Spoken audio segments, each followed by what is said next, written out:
گرم سپہر تھی۔ بلوچستان کے ضلع چاغی کے پہاڑی سلسلے کے دامن میں کچھ لوگ سامنے پہاڑوں کو بہت غور سے دیکھ رہے تھے۔ ان کے چہروں پر جوش واضح نظر آ رہا تھا۔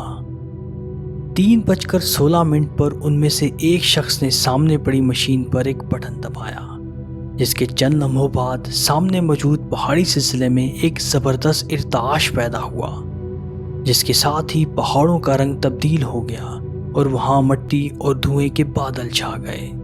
اس کے ساتھ ہی فضا میں نعرہ تکبیر اللہ اکبر کی صدائیں گونج اٹھیں اور وہاں موجود سب مرد مومن اللہ تبارک و تعالیٰ کے حضور سجدہ ریز ہو گئے، کیونکہ ان کی محنت رنگ لے آئی تھی اور پاکستان کے کیے گئے ایٹمی تجربات کامیاب ثابت ہوئے تھے، جس کے بعد پاکستان عالم اسلام کی پہلی اور دنیا کی 7ویں ایٹمی طاقت بن گیا تھا۔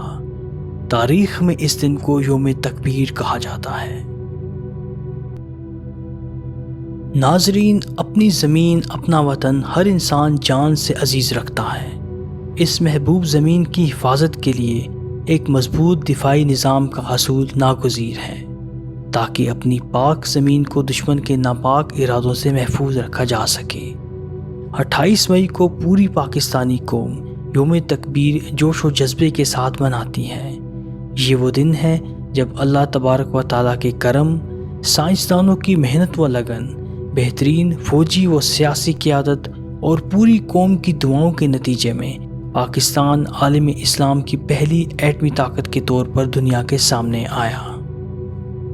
28 مئی 1998 کو پاکستان نے چاغی کے پہاڑی سلسلے میں 5 ایٹمی دھماکے کیے، جسے چاغی 1 کا نام دیا گیا۔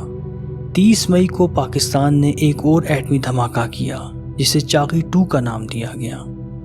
چاغی کا انتخاب 2 وجوہات کی بنا پر کیا گیا تھا۔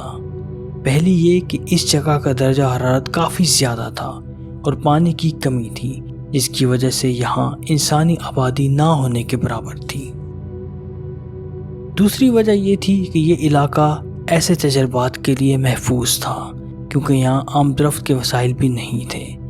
ان 2 وجوہات نے اس علاقے کو ان تجربات کے لیے بالکل پرفیکٹ بنا دیا تھا۔ پاکستان کے لیے ایٹمی صلاحیت کا حصول قطعی آسان نہیں تھا۔ اس کے پیچھے انتھک محنت اور کاوشیں پوشیدہ تھیں۔ 19 مئی 1998 کو سائنسدانوں کی ٹیم چاغی پہنچ گئی تھی۔ 24 مئی 1998 کو مکمل تیاری کرنے کے بعد نیوکلیئر ڈیوائسز نصب کر دی گئی تھیں۔ 26 مئی 1998 کو سارا علاقہ مکمل طور پر سیل کر دیا گیا تھا۔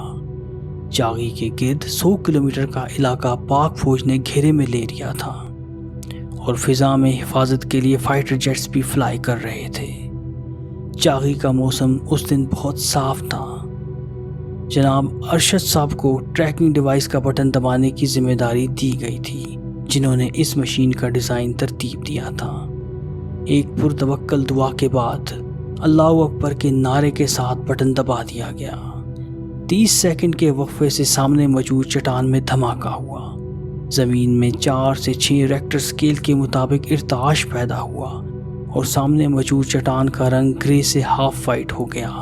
چٹان پر جمی مٹی ہوا میں اڑنے لگی اور درجہ حرارت انتہائی حد تک بڑھ گیا اور دھوئیں اور گرد کے بادل نمودار ہو گئے۔ اور یہی وہ لمحہ تھا جب ساری ٹیم نے نعرہ تکبیر بلند کیا اور اللہ تعالیٰ کے حضور سجدہ ریز ہو گئی۔ ایٹمی قوت بننے کے ساتھ ہی پاکستانی دفاع ناقابل تسخیر ہو گیا۔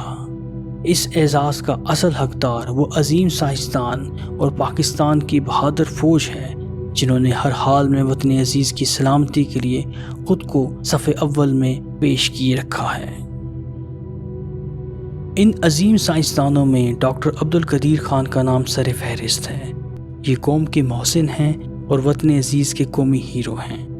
ڈاکٹر عبدالقدیر خان کو صدر پاکستان غلام اسحاق کی جانب سے 23 مارچ 1991 کو ہلال امتیاز اور 25 مارچ 1997 کو صدر پاکستان فاروق احمد خان لغاری کی طرف سے نشان امتیاز دیا گیا۔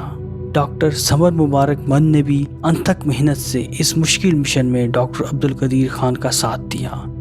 پاکستانی قوم اپنے سائنسدانوں، انجینئرز، ان کی ٹیم اور گمنام ہیروز کی ہمیشہ احسان مند رہے گی۔ ان کی انتھک محنت، کوشش اور حوصلے کے بغیر اس دفاعی نظام کا حصول تو دور تصور بھی ممکن نہیں تھا۔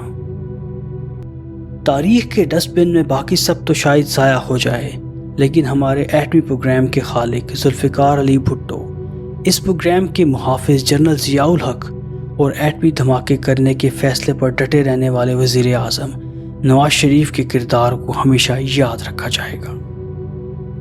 یہاں میں اس بات کو بھی واضح کرتا چلوں کہ ایٹمی طاقت کے مقصد کا حصول آسان نہ تھا۔